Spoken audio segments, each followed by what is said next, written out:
Хөгжилтэй түүхээс хөгжилтэй болсон явдал хүмүүс бичгээс гадна өөрийнхөө амьдралын түүхийг хүмүүс бичдэг. За ингээд миний түүх гэдэг булан үүсгээд 7 хоногт нэг удаа буюу мегмар гарагт үдийн ачир групп дээр нийтлэгдсэн тэр амьдралын түүхийг бид хоёр уншиж өгдөг. За ингээд эхлэх үү. За тэгье. Нэрээ нуцлсан сонсогч байна. Миний амьдралын хэсэгхэн түүх гинэ. Одоо би 17 настай, удахгүй 18 хүрч 12 дугаар ангид төгсөх өх юм аа. Би өвөө эмээ дээрээ өссөн. Миний аав ээж салаад тусын замаа өгөөд уджээ. Би анх салсан гэдгийг нь 9 дугаар ангид байхдаа мэдэж байлаа. Доороо ганц охин дүүтэй тэр үед би дүүгээл бодож байсан. Харин миний хувьд нэг сүртэй шархлаагүй юм шиг боловч өсвөр наснд ирээд надад ямар том сэтгэлийн шарх болсныг би мэдсэн. Эхэндээ аавдаа их гомддог, үзэн яддаг байлаа. Төрсөн аав минь гэдгийг мэдсээр байж л цаанаа л нэг дургу байдаг байсан. Ээж маань Солонгост харалчсан олон жил болж байгаа. Ээжигээ их өрөвддөг байлаа. Миний төлөө, дүүгийн минь төлөө хүний нутагт гээд л өрөвддөг байсан. Өдөө 17, 18 нас хүрсэн ч ээжтэйгээ үлдээсэн сайхан дурсамж байхгүй. Хүний урманд ээжтэй тэрвүүлж өнсүүлж ч үзээгүй. Том болгон ирээр энэ сэтгэлийн шарах минь надад асар их зүйлийг ойлгуулдаг. Амьдрал мэдэхгүй ойлгохгүй гэж хүмүүс их боддог. Гэхдээ тэдний мэдрээгүй мэдрэмж, туулаагүй зүйлсийг туулсаар л байдаг. Яг үнэн хэрэгтээ би ээжигээ танилын л төдий. Ээжтэйгээ танилын л төдий. Миний хамгийн дурсамжтай нандин үеүүдэд хизээч алинд ч миний дэргэд байгаагүй. Мөнгө хүний амьдралд хэрэгтэй ч өр хүүхдээ эд хөрөнгөөр хайрлна гэж хизээч байдгүй баха. Ял эдэлж байгаа айтай хүний газар тэгтлээ зовон байж байх албагүй шүү дээ. Мөнгө бол хизээд олдно. Би аавыгаа үзэн ятгаа болсон. Энэ хорвоод чин үнэнч хизээч орхихгүй хайрлах цор ганц эр хүн бол аав. Одоо хэдийнэ өөр амьдрал зохиосон ч гэсэн би гомддгүй, харин баярлдаг. Хойд ээж минь болсон тэр ихч төрсөн ээжийн байхгүй орон зайг нөхөж намайг ямар их хайр халамжаар дутаж байсан гэдгийг мэдрүүлдэг. Би ээжтэй маш их гомдох болсон. Зүгээр л хүнд хэцүү үед ээж минь дэргэд байвал гэж үргэлж бодогддог. Хүний амьдралд их юм тохиолдноо. Үүнээс илүү бичмээр байвч нулимс хураад шатахгүй нэ. Эцэст нь тусын замаар явхаар шийдэж боловч үр хүүхдийнхээ хажууд нь байдаг байгаарэ. Хизээж битгий дэрэгдэн хинч байхгүй мэт мэдрэмжээр тэжээгээрэй л гэж хүсмээр байна. Мөнгө, эд баялаг хүнд хэрэгтэй ч гэсэн хүний хайр, орон зайг хизээч нөхөж чаддгүй шүү. Хатуухан хэлэхэд мөнгөөр тэтгэж байгаа нь хайр биш. Эцэг их болсон хүмүүсийн үүрэг хариуцлагын л нэг нь үлээ.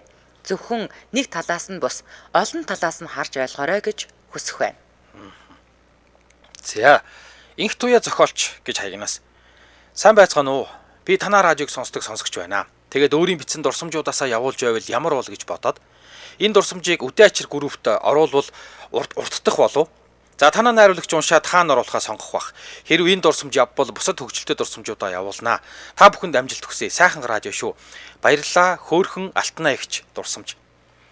Сайн байна уу хөөхөн ихч минь. 87 оны 100 Хуайнданбергадад танаа аавынд манай ангийнхан 7 дугаар анги төгсөөд хөдөлмөр тусланд гарч хонь сааж байлаа.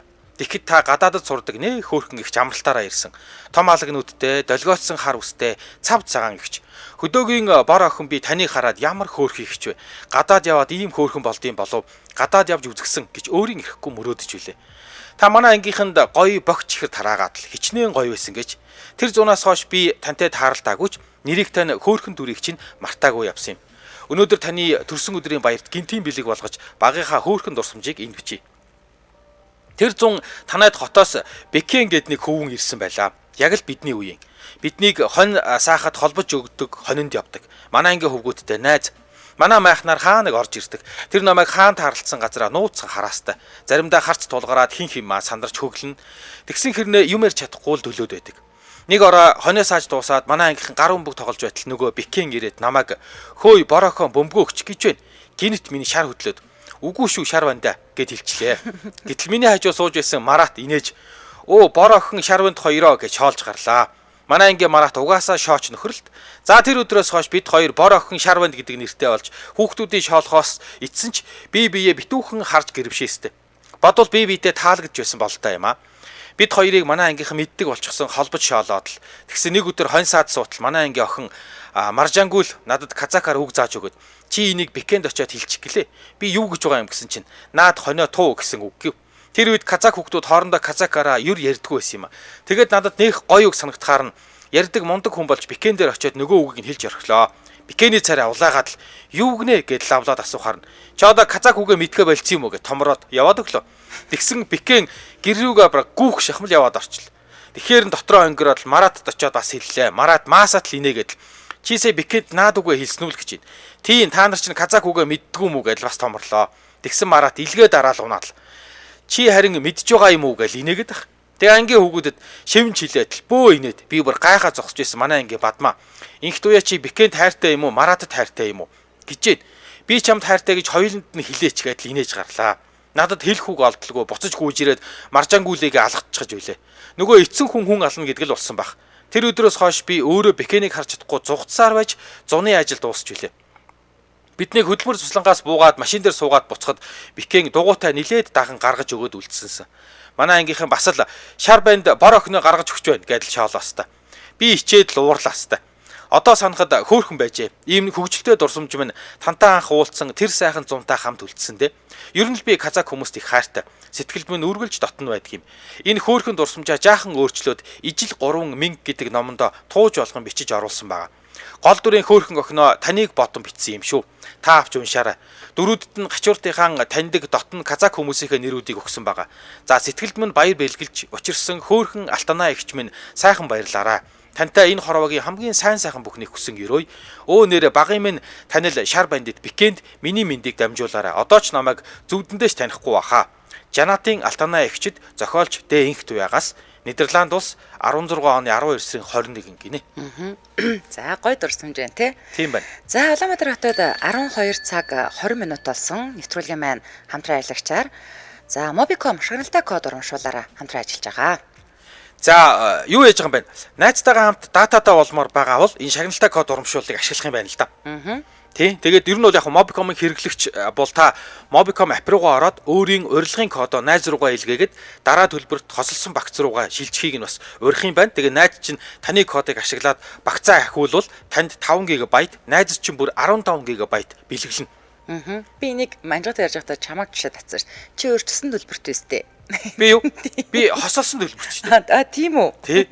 Чамаг би өөрчилсөн төлбөрт картаар зэнгэлдэг гэж бодоод чамаг урих юм бол яг тохирох юм байна гэж бодсон бохгүй юу? Би одоо энийг мэдчихвэл гэрлээ чи 15 аваа өстэй. Би угаасаа дараа төлбөрт хөө. Тийм үү? Надад 7-ыг нөг. Хүй чамд угаасаа 15 нь очиж штэ. Надад 15 ирэх байхгүй. Харин чи намайг ураад надад 5-ыг өгчээд өөртөө 15 аваад штэ. Би 7-ыг ч авмаар байна.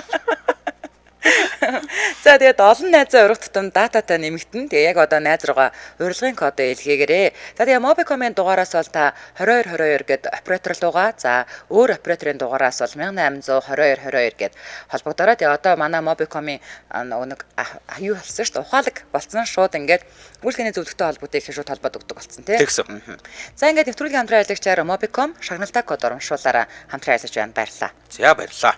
Үдээ ачаар нэвтрүүлэг радиогийн 3 дугаар студиэс миний түүхээр үргэлжлэн ирхэн сонсогч танд хүрч байна. За дараагийн түүх нь нэрээ нууцлсан сонсогч байна. Анх хизээ ухаан орсноо мэдгүй ч сумын төв рүү цэцэрлэгт орохоор өвөө болон аавынхаа хамтаар машинтай гэрээ ачин явж байгаа дүр зургаас өмнөх кадр надад байдгүй болохоор тэр л үе байх гэж боддог.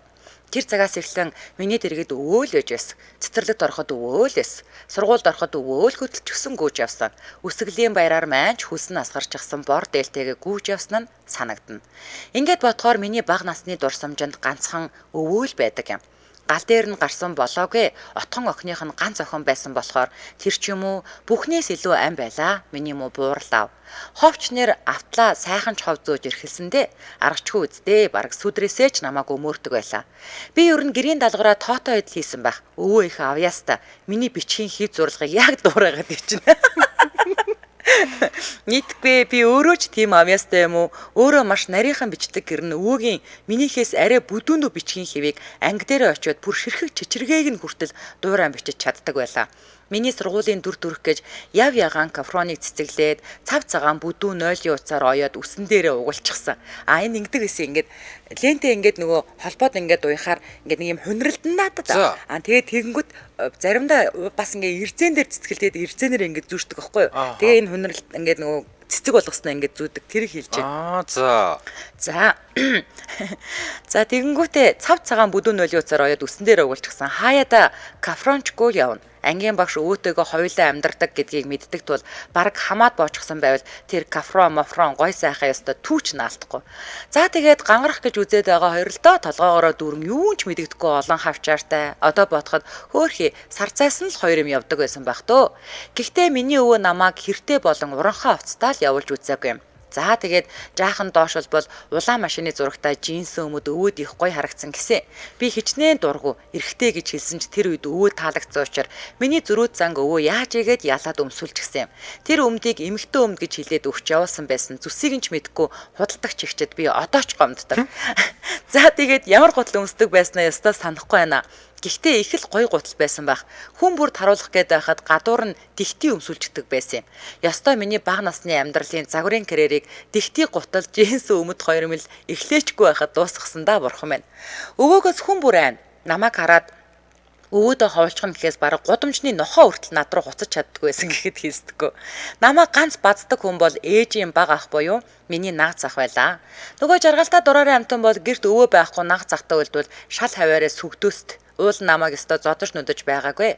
Гэхдээ л нөгөө халиванаар хамгийн айдаг дүрээрээ хувцсал гэвэл жинхнээсээ наг захынхаа хувцсыг өмснөө гэдэг шиг л сүнсгүй. Өвөөгөөрөө хоолоо зөөлгөж иддэг ямтай амтан чинь өөрөө хоолыг нь зөөж өгнө. Өвөө аваа явах хүртэл нь тус доорно. Уул нь цугал амьдардаг байсан байх. Гэхдээ хаяал ирдэг амар ах гэж боддог байснаа тод сандаг юм. Энэ бүх жаргал намайг 2 дугаар ангид орсны хавар дууссан юм. Нэг л өглөө байхгүй болчихсон. Өвөө хайц нь мэдэгдэхгүй алга болчихсон байсан. Тарах бүрд гадаа аль үжээ ирээд хүлээгээд байж байдаг байсан дүр нь байхгүй болж хэсэгтэл дэр хуурай хоноогүй. Холдож нэг ч удаа үзээгүй байхад хаашаа явсан нь тодорхойгүй алга болчхоор гомдох санах зэрэгцэж миний цээж дэлбэрэх шахаж битгэрдэг байлаа. Ирж байна гэж зүүдлээд л байна. Ирдгүй. Яах вэ? Нэг их удаагүй өвөөгөө өвдөөд хот руу явсан гэдгийг мэдсэн л дээ. Мэдснээс хойш ёстой хуруу даран хүлээдэг боллоо. Хичнээн шүн хүлээсэн ч ирсэнгүй. Эцэст нь би өөрөө нэг юм очих болсон юм. Юу вэ? Нүдэндээ ч итгэсэнгүү. Тэвэрт нь эрхэлж нуруунд дээр нь үүрүүлж гүдэг байсан өвөөгөө би өөрөө үрээд гүйчихмээр туранхаа танигдахааргүй өвгөн болчихсон байсан. Яагаад ч юм гүүгээд очихж чадахгүй итгэж ядан хий дэмийл тухай өнөрлүүлчихэд хажууд нь суулаа. Мөнөөх их гомдлын үг алга болчихсон. Мөн болов биш юм болов гэсэн асуултаар солигдсон хий дэмийл суун. Уулга алдаад нулимсэн цэлэгнээд өмөрхийн харахаар мөн ч юм шиг урдны шигээ гүйж очиод эрхэлж чадахгүй байгаагаа бодохоор биш ч юм шиг овоо хит оноод дассан. Үнэхээр л мөн байлгүй яах вэ? Унжуу хамартаа гидгэр шар өвөө минь мөн байсан. Бид өвөөгөө сумандаа авчирсан. Ингээд л өвөөгийн бор авдарч дүүрч миний нар гарсан. Ямар бор авдар вэ гэж юу? Энэ бор авдраар л би хүн болсон юм. Энэ авдар өвөөгийн тэтгэврийг дундалж эсрэгээрээ дүүрдэг юм. Харин өвөө ирснээс хойших тэр жилд намайг удаан битгэрсэн юм чинь битгэрлээ тайлж аваад өвөөдөө хангалттай өнсүүлж тэврүүлэрээ гэх бурхны өгсөн бэлэг байсан юм. Цаашид их удаан уулзахгүй зөндөө санан шүү гэж чигээд л бурхан дэндүү жаах юм ойлгохгүй намайг шагнасан юм шиг байгаа. Даанч би их сүлд ухаарсан. Дандаа л миний дэргэд байна гэж бодоод дэндүү хурдан өнгөрсөн тэр нэг жилийг даанч анзаарахгүй өнгөрүүлчихсэн юм. Бурхан бидэнд чимээгүй их олон бэлэг өгдөг байх. Даанч амсаад өнгөрөх тэр жаахан хормыг анзааралгүй өнгөрүүлчихдээ бид их харамсмаар гинэ. За. Нэр нь удалсан сонсогч. Уншигч та бүхэндээ болон хоёр хөтлөгчдөө энэ өдрийн мэнд хүргэе. Дотор махаа сайхан янзалж арчилж идэж сур. Бааснаас нь салгасан болоод л цус тутгаж чанаад идсэн ч биш ар зайсан юм төмпөн дүрэн үлдээж байхаар хөөх энэ юу вэ? Ямар гоё юм бэ гэж хүн дуу алдтал арилгасан гэдэс дотор шин шүл имшүү гэдэг байсансан. Гэдэс дотор гарангууд элэг сэмжнээс нь сонинд боож сорс хийж илгээ базаж хям хийгээд үлдснээр нь ороомог хийгээд л цусаа цуцгахтаа ус гурилаа сайхан тааруулвал шавай цагирах чинь уурэг шиг сайхан болно. Тэгэж хийсэн цус шавай тэр дороо дуусан шүү хүмүн гэдэл салбантай сахирганд нь өөх мах гэж алгалуулж хавчуулаад сонгон давсаар амталж оёод л гургалдаагаа чихэхдээ хөгшин маань митэн даахгүй гэж өрцөний махыг хайснаас нь салгаж хосны өнгөрийг нь хутганы араар хумсалдагсан. Дотор хосыг яг тэр цагирах чигээр нь цэвэрлж цус цутгаад үгүй мөнчиг чамин хүн байжээ миний ээж. Бэрдээ ихэм сургасан да. Ямар чамин биштэй энэ олон үхрийг хэвтэрдэн тосож шээл гэж хавар ядруухан орсон мөн насан нагсан үнэнүүдээ хатаасан ганг өвсөн дээр хоньны чөмгөний яс тавиад утаж байх вдэ. Өхрүүд нь бүр сурцтай уяагаа татаж ирээд л хамрынхаа хажуугаар гаргаад юм түшиж байгаа айтай нүдэн айнаад нүднээс нь нулимс үе бүнжигнэж хамрын хөс нь бурзаагаад хамрын нүхнээс нь тасралтгүй урсах ус нь утлаган дээр унан шар хийн дуграад л өвөлжөөнд нин таатай үнэр ханхалдаг байлаа. Малгаан дээр альчуураа ирүүвчилж уйсан, хоёр гартаа ханцувчтэй, дээлээ гамнаж хормогц зүүсэн, сонингийн цаасанд улаан тамхи хуруу хэртэй бүдүүн ороож асаасан ч татхаасаа илүү уугуулж амандаа зуусан тамхиныхаа араас нь жажилсан шигээ залуудаа царайлаг байсан ор мөр нь арилаагүй давхраатай хар нүд өтгөн хөмсөг өндөр шулуун хамартайсан. Хүнтэй мод хөрөөтгөр дараад 70 мөр хөшөөд өвчгдөг юмгээд хоёр гартай модны хөрөөгөр хоёулаа юм шиг сурмгаар ганцаараа модоо хөрөөчгдөг тийм сайхан ээжигээ үргэлж сандагдаа охин нь. Далдуур муу хэлэхгүй улаан өрөн дээр хотын эрхлэх чихэр хоёроос өөрийн мэдхгүй энэ охин чи миний хүү тань болох болоо да айдаа мэдхгүй гэж хэлэхэд нь надад гар хүл бүх юм байхад би яагаад хөдөөний хүүхнүүдээс дутна гэж аминдаал хийх гэж хичээсээр ээжийнхэн тэр үгсийг намайг хурцлж байгааг сүүлд ойлгосон доо. Сайн айлын сайхан хүүтэй амьдрал холбож сайхан хадмуудаа охин шиг нь эрхэлж 100-гийн тал насыг хол орхин өнгөрүүлжээ. Одоо өөрөө ээжгээ, ихчгээ сайхан ээж болох гэж бас л ухаан уралдуулж байна. Хадам гэдэг үгийг хэрэглэмээргүй тийм сайхан хүмүүс шүү та нар минь гэсэн байна. За, дэмжин арилгач яриад өргөжлүүлээ. Улаанбаатар хотод 12 цаг 29 минут болсон. За, нэвтрүүлгийн маань дэмжин арилгачаар Best Building дэмжиж ажиллаж байна. За, үндэсний үйлдвэрлэгч Best Building компаниас зүүн бүсийн хэрэглэгч нартаа зориулан баян зүрх салбартаа агуулга худалдаа зохион байгуулж байгаа. Тэгэхээр та эднийхээс ухаалаг буудан, электрон бараа, тавилга болон бүх төрлийн зөүлийн эдлийг нэг доороос олон төрлийн сонголтоор худалдаа авах боломжтой. За, хамгийн гоё нь өдөр бүр 21 цаг хүртэл ажиллаж байгаа. Тэгээ та налаах болон багнуур дүрэгт амьдардаг байсан ч хүргэлт нь үнэгүй Best Building Your Home Your Zone гэсэн үгтэйгээр дэмжиж ажиллаж байна. Утас нь 77 77 60 60 77 77 60 60. За, нэвтрүүлгийн дэмжиж ажиллагч Best Building баярлалаа. За, Best Building-та баярлалаа. Үдээчээр нэвтрүүлэг радион 3 дугаар студиэс миний түүхээр үргэлжлэн ирхэн сонсогчтой шууд хүрч байна. Дараагийнх нь нэрээ нууцлсан сонсогч байна. Сайн байна уу? Амжилт радиогийн хамт олондоо энэ өдрийн мэндийг хүргэе. Танай радиог сонсох маш их дуртай. Би өөрийнхөө ажил дээр тохиолдсон нэг сайханч гэхүү, гунигтайч гэхүү түүхээс хуваалцах гэсэн юм. Би Өвөрхангай аймгийн Хавдар хөнгөвчлөх эмчилгээний дасагт хөнгөвчлөх эмчилгээний эмчээр ажилладаг. Хөнгөвчлөх эмчилгээ гэхээр та нарт маань ойлгомжтой сонсогдож байгаа хаа. Манай дасагт амьдралын төгсгөлийн шатанд орсон өвчтнүүд хэвтэн эмчилүүлдэг. Биднийг зориод ирж байгаа өвчтөн бүхэндээ өөрийнхөө ээж, аав, ах эгч зарим нэгэнтэй бүр найз шиг л байж харьцаж, хайрлаж ажиллахыг хүсдэг сайхан хамт олон байдаг. Ингээд миний ажил дээр минь тохиолдсон нэгэн түүхийг хуваалцах гэсэн юм. 2019 оны 2 сар тэр үе манай тасаг мис заслын дасагтайгаа хамт байдаг байсан юм. Буян хишиг гэж 39 настай нэгэн эмэгтэй манай тасагт хэвцсэн юм. Түүний өвчтний түүх болон амьдралын түүх нь миний сэтгэлийг хамгийн их өвтгсөн өвчтөн байсан юм. Өвчний түүх нь уушгины хорт хавдар олон эргэтэн дүсэрхийлсэн хавдрын төгсгөлийн үе шат, амьсгалын дутагдал, хүнд зэрэг. Амьдралын түүх нь хань 1 жилийн өмнө хүний гарт амиа алдсан 9 сараас 7 дугаар ангийн 5 хүүтэй, том хүн 7 дугаар анги, дараах нь 5 дугаар анги, 2 дунд хүн 1 дугаар анги, бага хүн 9 сартай.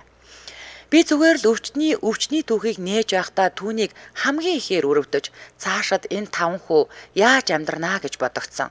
Хамгийн ихний ээлжинд хэвтэж явах хугацаанд нь хөдөлмөр магадлалын хурлаар хэлэлцүүлж түүнийг хөдөлмөрийн чадвар алдалтыг тогтоолгож өгсөн группэд оруулсан гэсэн үг. Хуралцуулсан бүх хүмүүс түүний амьдралын түүх болон өвчтний түүхийг нь сонсоод бүгд өрөвдөж зарим нь нулимс гаргаж байсан. Тэр хуралд нийгмийн халамжаас оюуна гэд сайхан сэтгэлтэй эгч маань сууж байсан бөгөөд түүнд олгогдох бүхэл халамжийг олгохоор болов.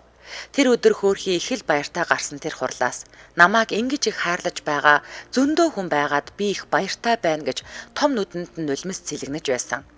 10 хоноод зовир нь баг боловч намдаж манай тасгаас гарахаар болов. Тэр өдөр цас бороо холилдон орсон нэг л хүүтэн жиндүүх өдөр байлаа. Би буян ишгээс одоо гараад эргээд зовирлаад байвал эргэж хидийдж байсан хамаагүй ярьж агаад хэвтэрээ гэж хэлээд танад одоо түлэг түлээ байгаа юу? Чи гэртээ даарч болохгүй шүү л гэж хэллээ. Манад бараг түлэг түлээ байхгүй гэж зөөлөн хариулв. Би ч яах вэ дахиад л өрөвдөв. 2 хүн хөөрхөн том 7 дугаар анги өдөр ордог хичээлээ тараад шөнө нь ирж сахиж хоноод өдөр нь эмнэлэг дээрээс хичээлдээ явна. Дунд хүн 5 дугаар анги өглөө ордог болохоор өглөө хичээлдээ явчихад орой ахыгаа таарч ирэхээр гэртээ хайрдаг. Ингэж л ээжигээ хэвтэх бүрдэн сахиж хондог байв. 2 сараас 4 сарын хооронд олон хэвцээ манай тасагт. Бид бүгд түүнийг хамгийн их хайраараа хайрлана. Тэгээд юу н хідүүлээ энэ хүнд зориулсан хандивын аян эхлүүлвэл яах вэ гэж би сувилагч нартайгаа ярилцаад буян шиг зориулсан хандивын аян эхлүүлгээр болж бэлтгэл ажилдаа орж эхэлцгээв. Тэр амралтын өдөр нь манай тасгийн мис засал хавдар хөнгөвчлөх эмчилгээний дасаг сувилагч нар хөдөө явж нэг портер дүүрэн аргалт төөж тэдний хашаанд буулгаж өгөө. Энэ хооронд нь би орон нутгийн гигэн мандах наран телевизийн захиралтай нь холбогдож телевизийн нэвтрүүлэг хийлгүүлэхээр болж телевизийн нэвтрүүлгээ хийлгэж сошиал ертөнцид тавьж өглөө. Том хүүгийн нэр дээр хандивын данс нээлгэж сайхан сэтгэлд хүмүүс зөндөө мөнгө шилжүүлсэн байв. Гэвч тэр хандив маань нэг л сайн явж өгөхгүй байхаар нь би өнөр жаргал сувилагч ичээхээ хамт аймгийнхаа засаг дарга гамбол дарга дээр оров. Засаг даргад сайн үлсэн аян болон буян гэрхийнхээ өвчтний түүх болон амьдралын түүхийг танилцуулав. Засаг дарга гамбол чи наад хүнээ гадаад руу эмчилгээнд авч явчихад ир бүх зардлыг нь бид даая гэв. Би уучлаарай. Түүний өвчин төсвөлийн шатандаа орсон тул төгс эмчилгээ авах боломжгүй болсон. Амьсгалын дутагдал хүнд зэрэг тул гадаад битгий хэл эмнэлгээс арай гэж гэртээ ярьж байгаа тул замын ая даах боломжгүй. Биеийн байдал маш хүнд байгаа. Миний бодлоор бид энэ 5 хүүд аав ээжийнх нь халуун дулаан хайрыг мэдрүүлж чадахгүй ч би энэ 5 хүүг даарахгүй дулаан байранд амьдраасаа л гэж хүсэж байна. Тийм болохоор та эдгээр хүүхдүүдэд нэг өрөөж болов орон сууцтай болгохыг хүсэж байна гэж хэлв. Засаг дарга тэр доор нь орлогч дарга нараа болон барилгын компани захирлыг дуудаж ярилцаад 5 хүүд нэг өрөө байр авч өгөхөөр болов. Мөн маргааш өглөө нь аймгийн тамгын газар болох бүх төрийн албан хаагчдын хуралд намайг хандивын аяны талаар танилцуулж төрийн албаныхныг аянд нэгтгэхийг орлогч даргад өөргөдөв. Бид нар бүгд баярлаж уйлхан уйлж бөөн баяр тасаг дээрээ ирээд буян шиг минь чи одоо юунд чдгийг санаагаа зовоогоорой. Засаг дарга та нарт нэг өрөө орон сууц өгөхөр болсон. Хандив цуларсан мөнгөөр чиний банк болон дэлгүүр гээд бусад бүх үрийг дарсан.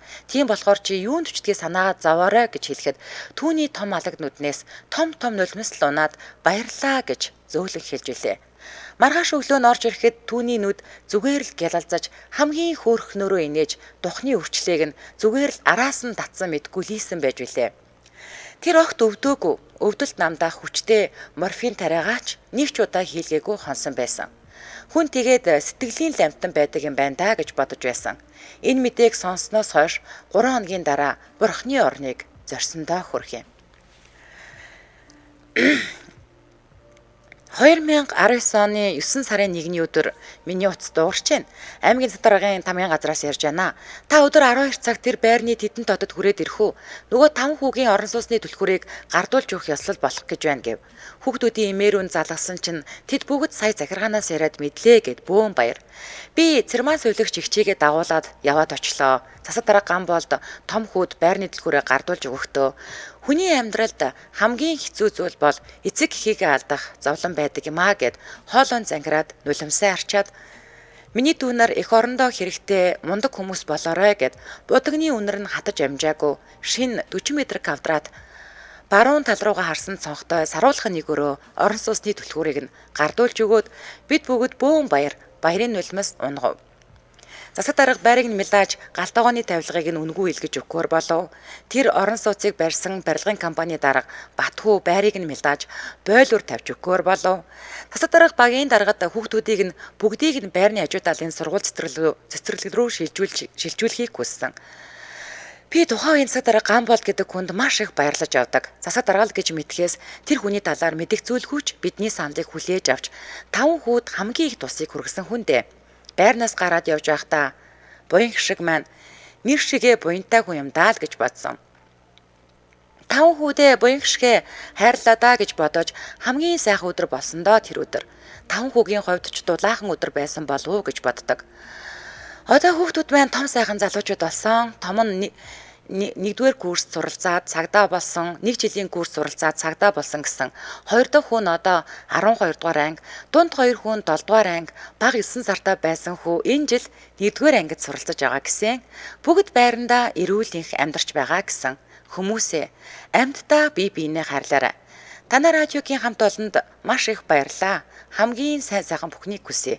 Баярлаа хүндэтгсэндээ нэргүү гэсэн байна. Йоо Амар гоё юм бэ те. Харин сахиусан нэг шиг хүмүүс байх юм тий. Харин Гэт хүний өмнөөс баярлаад хүний өмнөөс бүх юмыг нь хийгээд явах нэг ийм сахиусан тэр шиг хүмүүс байх юм аа. За. Цэцэрлэгтээ ганцаараа хонсон түүх. Намайг Г оюун дээр гэдэг 89 оны хавар юм шиг санагдаж байна. Нийслэлийн 74-р цэцэрлэгт явдаг байсан юм. Тэр өдрийн цэцэрлэгт харах үе болсон байсан. Багш хүүхдүүдээ бүгд гадаа гарцгаая гэд ирээд авна гэлээ. Бүх англи гадаа гоё бол хүүхдүүд аваад гардаг байсан юм. Бүгд л гарах гэж хувцас өмсгөн өмсч байтал миний гид сайхтар базалж 0 орох хэрэгтэй болов. Ягаад ч юм би багштай хэлээгүй юм. Харин ангийнхаа нэг найзаас гуугаад хоёлаа 0 ороод ирэх гэхүү гэтэл тэр заа гэд хамт 0 орсон юм. 0-ийн өрөө анги 2-д нэг дороо байсан юм л да. Би хүндэрч байтал найз маань би явлаа хүүхдүүд гарах гэж байна гэхтэн би одоо удахгүй байж л да гэтэл тэр намайг орхиод явсан.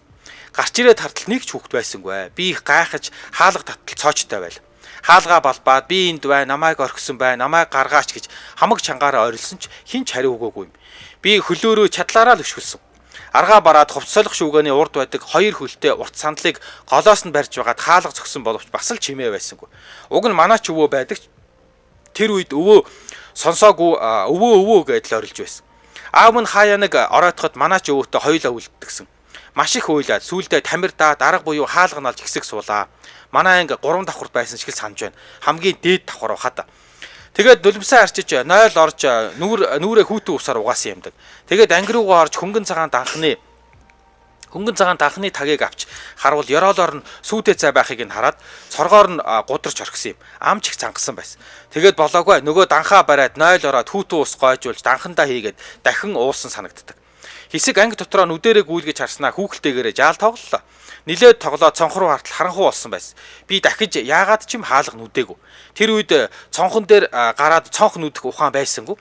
Нойр хүрээд унтмаар болоод унтлагын өрөөрөөгөө ороод өөрийнхөө орон дээр гараад хувцаа тайлаад яг л цэцэрлэгийн хүүхдүүд яаж хувцаа ивхэж тавьдаг үлээ тэр шиг л ивхэд 2-5 чгаа зэрэгцүүлж хөлдөө тавиад бүрштэй орон дотроо ороод гадаа яагаад харанхуй болчихов гэж бодож байснаа сандъя. Тэгээд л нам унтсан.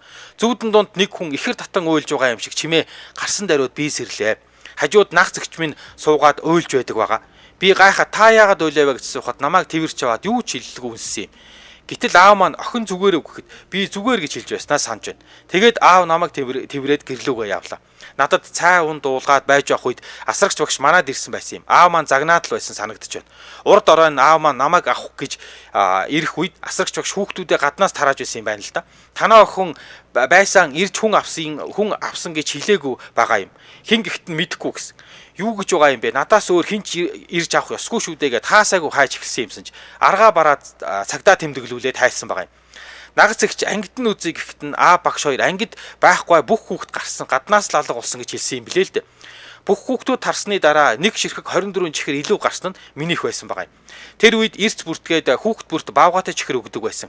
Би тэр чихрээ цоглуулдаг байж лээ. Тэгээд яах вэ? Өглөө хүүхдүүдээ хүлээж авах гээд анги нээх үед багш ороод намайг юмыг яаж мэдхүүгээд хайсан юм билээ л дээ. Гэтэл нөгөө гол дүр чинь нойрсож буй гүнжлугаа адил гүн нойрондоо дугжирч байх нь тэр. За тэгээд тэр өглөө насрагч багштаа тэрврүүлээд буцаад л цэцэрлэгтээ явж байснаа тодхон санаж байна. Багшаа тэрийг хардаа манай ангийн тэр явж байна гэдэл хуруугаараа заагаад ярьж үлээ. Тэгээд ангидаа ороод урчин болсон баатарлаг зүйлээ ангийнхан дан ярьж хөөрч байсансан. Хүүхэд насны нэг ийм дурсамж надад байдгийн. Хэрвээ одоо үед байсан бол хоёр багш мөн цэцэрлэг маань сошиалоор дүүрэн юм болж бөө юм болох байсан бах. Жич. Ээж минь тэр үед бүдүүн гисний хор тавтартайгаа тэмцэж эмнэлэгт өнөө маргаашаа хүлээж байсан юм. Ийм үед охин нь алга болсон байхад аавд минь ямар байсан ойлгомжтой шүү дээ. Ээжигээ би бүдэг батгал санддаг юм гэсэн байна. Ай хүрхтэй. Би яг ингэж энэ одоо аав ээж нь ярьж авдгүй махтайгээ бодсон мэжсэн чинь бүх гадуур нь бүүнг юм болоод ирсэн юм байна. Тэгээ угаасаа ингэ нөгөө хүүхд гаднаас тараачдаг учраас гээд ангид байхгүй л гэж бодсон юм байна. Тийм байна те. За Улаанбаатар хотод 12 цаг 42 минут болсон. Нэвтрүүлгийн маань хамтран ажиллагчаар амьсгалах агарыг тань бид халамжлаа. Air Care Condition агаар салцлын тоног төхөөрөмж хамтран ажиллаж байгаа. За ингээд дулааны үйлрэл эхэлж байна. Одоо ер нь бол кондишн аль хэдийн байгууллагууд бол кондишн асаагаад эхэлсэн байна лээ. Тэгэхээр энэ air condition болохоор юу юм бэ? Panasonic хэрэглэгчдэд Panasonic болон Air Care гэдэг ийм брендийн бүтээгдэхүүнүүдийг санал болгож байгаа юм байна лээ. За Улаанбаатар хот болон орон нутагт угсралт суйрлуулалтын үйлчилгээг эднийх өөрсдөө хийж өгнө. Тий. За Air Care компани болохоор хэрэглэгчдийн эрэлт хэрэгцээнд нийцсэн бүх төрлийн кондишн, air condition, агаар сэлгэх тоног төхөөрөмжийг санал болгодог. За юу юм бэ? Японы Panasonic брендийн энгийн air condition болон Nano X технологийн буюу агаарт байгаа нүдэнд үл үзэгдэх вирус үүсгэгч ням бактери тоосон зэрэг 99.9% сэрүүцүүлэх шийдлийг нэг дор шийдсэн Nano X гэдэг ийм технологийн air condition Монголд албан ёсны эрхтэйгээр борлуулж байгаа юм байна. За ер нь Улаанбаатарын хувьд хаврын улиралд хуурайд ийм ширүүн агарын улмаас харшилт үүсдэг, утааны улиралд бол ханиа том өсөх хандлагатай байдаг штэ тий. Тэгэхээр ийм нөхцөлд бол агаар зэвэршүүлэх, сэрүүцүүлэх, за тэр Nano X технологийн air conditioner-ыг ашиглавал тохиромжтой гэж бас мэрэгжилтнүүд зөвлөд юм байлээ. За дээрэс нь эднийх хэрэглэгчдээ өөрсдийн одоо Air Care брендийн агаар сэлгэх air conditioner-уудыг санал болгодог. Тэгээ Монголын эрс төр зур амьсгалтай орчин нөхцөл тохирсон, хэрэглэгчдийн эрэлт хэрэгцээнд нийцсэн, евро стандартад нийцсэн, дотоод агарын чанарыг сайжруулах, сэрүүн тав тухтай ажиллах, амьдрах орчин нөхцөлийг бүрдүүлэх юм шаардлагатай бүх төрлийн орчинд ашиглах боломжтой бүх төрлийн air conditioner-ууд одоо 1 HP, 1.5 HP, 2 HP, 3 HP, 5 HP гэсэн хүчин чадлын сонголтоор бэлэн борлуулагдаж байна гинэ. За тэгээд юу юм бэ? Эднийх мэдээж юу байгаа нь air conditioner сонгох юм бол суйрлуулад өгнө. Засвар үйлчлэгийг бас хийн. Тэгээд юу юм бэ? 1 жилийн баталгаа хугацаатай гэж байна. Тэгээ бодит талбай дээр очиж үзээд харилцагчид тохирсон шийдлийг гаргаж өгдөг. Тэгэхээр эднийхээс эхлээд инженер нэрээд танаа хаана байрлуулах гэж байгаа юм бэ гэдээ очоод тэгээ нөгөө үзэж байгаа. За танаад бол одоо магадгүй 5 HP-тэй кондишн таарах нь байна ч гэдэг юм уу. Метр квадратаас нь болоод ингээд танд мэрэгжлийн зөвлөгөө өгөөд за ингээд хурдан шуурхаа сервис үйлчилгээгээ хийдэг юм байна. За 10 дугаар орлын мартын замын эсрэг талд нь UV Platinum гэдэг барилга байгаа. За тэр барилгын 5 давхарт Air Care компани Panasonic бичгтэй барилга гэж шүү. Байд юм байна. Тэгээд илүү дэлгэрэнгүй мэдээлэл нь 95 тэг 8 94 32 95 тэг 7 94 32 гэдэг утаснуудаас аваараа. Тэгээд Air Care Zigmen гэдэг веб руу н орч болно. За тэгээд Air Condition гэж бичээд Facebook руу н орох боломжтой. Ингээд нэвтрүүлгийн хамтраалагчаар амьсгалах агаарыг танд бид халамжлалыг сураатагаар Air Care Condition агаар сэлгэлтийн тоног төхөөрөмж хамтран ажиллаж байна баярлаа. За баярлаа. За одоо минийх үү чинийх үү? Минийх үү? За одоо чинийх. Тийм байна. За өдөөчөр нэвтрүүлэг радион 3 дугаар студиэс миний түүхээрээ үргэлжлэн хэрхэн сонсогч танд хүрч байна. Нэрээ нууцлсан сонсогч гэсэн байна. За нэрээ нууцлнаа тийхгүй бол намайг таньдаг хүмүүс зөндөө хүн байх шиг байна. Өөрийн туулж буй амьдралаа бичгээр шийдлээ. Хүний амьдралд муугаас илүү сайн зүйл олон тохиолддог, сайн хүмүүс олон байдаг гэдэг үгэнд итгэж өнөөдрийг хүрлээ. Гэхдээ миний амьдралд тааралдсан сайн хүн нь гэр бүлээс минь өөр хэн ч алга. 21 наснда хайр дурлалд итгэж, гой сайхан үгэнд хууртаж, тэр нэгэн залуутай уяргсан ч миний төсөөлснөөс шал өөрөөр эргэж бит хоёрын харилцаа үгүй болоход гидсэнд минь бяцхан зүрх зохилж байсан юм. Хүүгээ ахуулахгүй гэж эрс шийдэж төрүүлсэн тэр хугацаанд их зүйл болсон. Эцэггүй хүүхэд төрүүлсэн хүнд ямар сайнэр болдох вэ? Ингэж явсаар хүүгээ 3 хүрэхэд нэгэн залуутай уярхаж эхэллээ. Түүнийг сонгосон шалтгаан маань тэр маань хойд аавтай учраас хойд аавын зан аашиг мэддэг учраас хүүд минь эцэг болж чадах байх гэсэн гинэн бодолтой хөтлөгдсөн юм. Удалгүй жирэмсэн болж үзүүлэхэд 2 ихэр хүүхэд байсан. Өөр ирэхгүй айцаа даван туулж баярлах хөөрх зэрэгцэж энэ хүнтэй суун хүүхдийг нь төрүүлнэ гэж эрс шийдэж хүүгээ дагуулж айлын босгоор алхан орсон юм. Анхандаа ээж аав надад их сайн, эмээ өвөө ч сайн. Манай бэрийн зөв гэдэл их сайхан байлаа. Хүүхдүүд төрлөө, тэр хүмүүсийн ааш, эрс өөрчлөгдсөн. 2 ихэр хүүгээ төрүүлчихэд 10 ч хоноогүй сэхний дасагт хэвтгэхэд эмээ над дээр ирээд эмчтэй нуулзлаа. Амьдрахгүй гинэ. Ямар ч найдваргүй гэж байна. Үхчихсэн байх. Орлогогүй ажилгүй байж ямар олон хүүхд төрүүлд юм бэ? Энэ олон хүүхдүүдийн чинь хэн тэжээх юм? Манайхаас лав тэжээлцэх хүн байхгүй шүү гэж хэлэхэд нь өөрийн ирэхгүй л ихэр татаад уйлчихсан. Толгой тарих хэрэгэд ойчих гээд ямар хэцүү байсан гэж хүүд минь тариа тусал хийх гэхээр цуцсан хагараад огт тусал хийж болохгүй. Тэр үзэгдлийг харах үнэхээр зүрх шимшрэн байж үлээ. Түүний хажуугаар хүүхд чинь үхчихсэн найдваргүй гинэ гэж сонсох үнэхээр бүр үгээр хэлэшгүй аимшигтай байсан гэж тэр үед яаж хүний амнаас ийм үг гардаг байна гэж үнэхээр их голдоо ортол гомдож билээ. Хүүхэд маань цэхэний дасгаас гарч идэгрээд гэртээ гарах цагт хатам ээж гинт нэг өдөр ороод ирлээ. Одоо л та хэдийг гэртээ аваачихгүй болохгүй байна. Хурдан хажуудаа аваачихгүй болохгүй байна. Чамааг өөр ир хүн гэртээ оруулчихад хүүг минь хөөгөөд байна гэж зүүдлээд болохгүй байна. Ламд үзүүллээ. Хурдан хажуудаа авчир гэж байна гэх үгнүүдийг сар төрөөд сарч болоогүй байсан надад хэлв. Би сонсоход ямар аимшигтай эмзэглэмээр байсан гэж нөхөр маань эхлээд намайг гэрийнхнээсээ өмөрдөг байлаа, хамгаалдагч байсан. Харин сүүлдээ тэд нартайгаа явларч намайг элдвэр хилдэг боллоо. Болохгүйгээс нь болох хүртэл би зөндөө хичээсэн.